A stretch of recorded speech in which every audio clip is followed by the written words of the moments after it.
Una preguntina, cuando en asturiano espirriamos o estornudamos, ¿qué es lo que se dice? Santinos.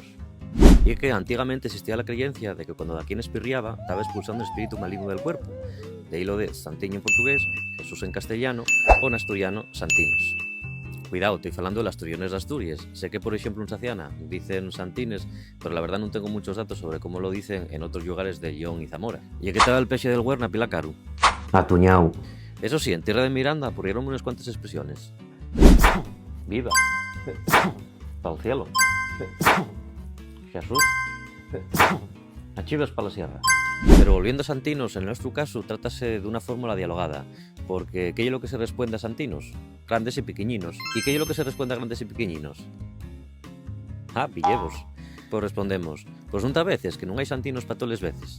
Sígueme en ser asturiano y comenta si tú también conocís esta o otras expresiones. Turnia los mocos, por conzón.